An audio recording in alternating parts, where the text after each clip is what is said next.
John Wall is becoming one of the realest people in the NBA. He's up there with Jimmy Butler. Let's talk about this photo. It's Tyler in a do-rag. That's Tyler Hero for you. Even Pop, if you ask him about his beard. The debut of the beard. Sticking with it. Obviously. Are there some questions here you're going to ask me, or what are we going to do? But John was savage on a recent interview about his old team, the Houston Rockets. I want to look at what he said, but most importantly, is he right? Trash. Beyond trash. Like, I'm going there thinking James gonna be there, you know what I mean? Once I get traded. Mm-hmm. Yeah. But he already wants out. I go do my conference shit. He like, well, I'm on my way to Atlanta for Lil Baby's birthday. So he tell me, you want to get on jet with me? Bitch, I just got traded here. I can't fuck up. I got to be on good terms. Yes, they were trash, but he doesn't even blame James Harden there. Dude says himself, James went out partying during training camp. You know, the famous video, Harden giving his rapper friend $100,000 in cash. Then Harden comes to training camp out of shape. Oh, but his toxic behavior just doesn't even factor into this. Then Wall throws one of his ex-teammates under the bus. I mean, we lost 20 in a row. We were trying to lose on purpose. Tanking. Yeah. Like, we started studying named Justin Patton. Yeah. Mm-hmm. I'm like, bro, who the fuck can I win a game with this shit? Yeah, nah. Come on, John. Justin Patton. He responded, I thought we were cool, John Wall. I mean, Justin is one of the best big men. In Europe, John was right. He couldn't even make it in the NBA, but he was right about something else. But first, today's sponsor is HelloFresh. I want to start with the deal. They're giving us 21 free meals with free shipping, and I just cooked one of their meals, and it was so delicious. It was the garlicky chicken kale salad. It was actually better than I even thought it could be. But we all have like New Year's goals, and HelloFresh can help us make sure they don't just like drop off by March. So they give you this little bag, and it's got every single thing in it, plus the recipe, so you can skip the grocery store, take back your time and your budget, and it's just delivered right to your door. And you may be thinking, oh, once my 21 free meals and free shipping are over, what then? It's actually cheaper than the grocery store and 25% cheaper than takeout. So I mentioned the recipe that I put together last night. How long did it take? Less than 15 minutes. And they've got stuff for everybody like falafel power bowls, seared steak and potatoes with béarnaise sauce, Southwest pork, bean burritos, like every single thing, healthy or indulgent, whatever. And by the way,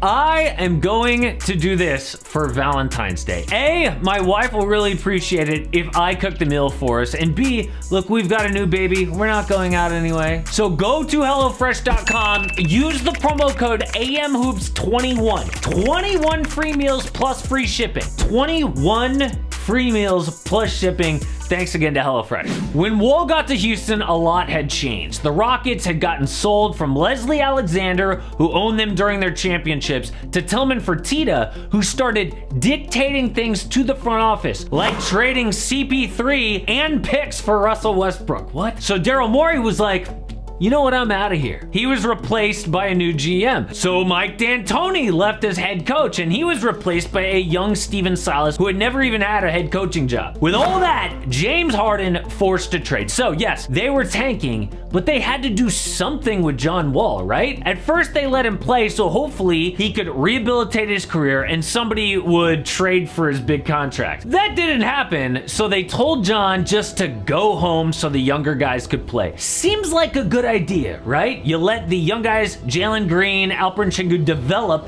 but once they executed that plan, it was not good. Don't get used to this shit. It's not how the NBA is. Like, I always talk to Jalen Green, Kevin Porter, this shit y'all getting away with over here.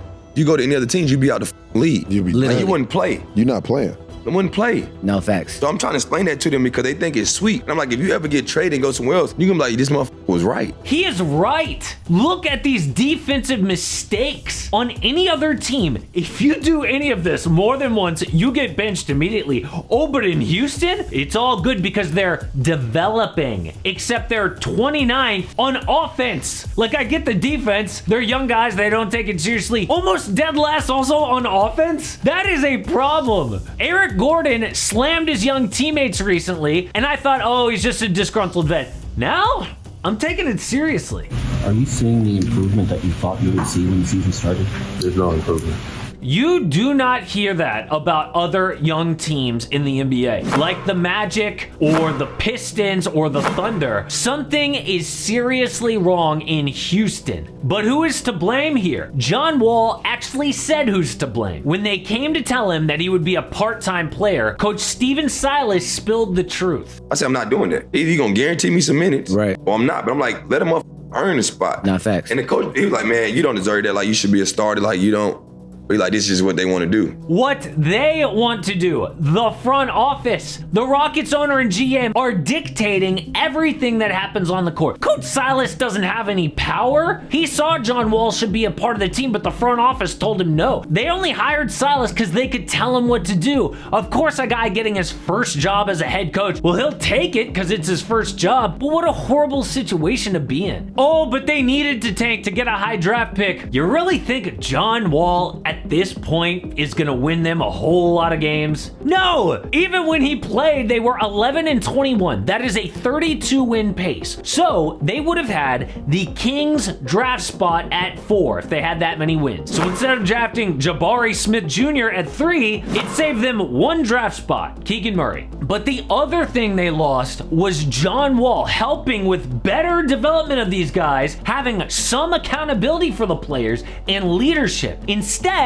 they piss off a respected veteran, which is a horrible look for free agents. Things have gone so bad since Tillman Fertitta bought this team. From 2002 to 2020, they only had 1 season with the losing record. That's unbelievable. But if they stay on this track, the Rockets will have the worst record in the league for 3 straight seasons. Oh, but they've got 6 first-round picks from 2023 to 2025. But it reminds me of what the Sixers did to get Ben Simmons and Joel Embiid. The point of the process was to build through the draft and to get high picks through tanking, right? But the trick is, you gotta pick right, which is really hard to do. There is rarely a Victor Wembanyama in the draft, so the Sixers lost a bunch and screwed up in the draft. Jahlil Okafor in 2015 over a guy like, oh, I don't know, Devin Booker. A first-round pick on Onjeks Pasheknis over Kyle Kuzma in 2017. And of course, Markelle Fultz over Jason Tatum. So yeah, they got Joel Embiid, but it shows you how lucky you have to get in the draft. Also, the Sixers didn't totally ruin their reputation. When vets wanted to leave their team, they made it happen. So when they were ready to win, free agents like Jimmy Butler and JJ Redick went there. The Rockets are becoming a joke franchise in the NBA, and people talk. The one good thing is Alperen Sengun. His nickname is Baby Jokic for a reason. Dude has an amazing court vision like a lot of European bigs. Forget his 3 assists per game. Look at these passes. Dude is the one unselfish guy they got. He sets up his teammates perfectly, has amazing footwork himself in the post. But like European big men,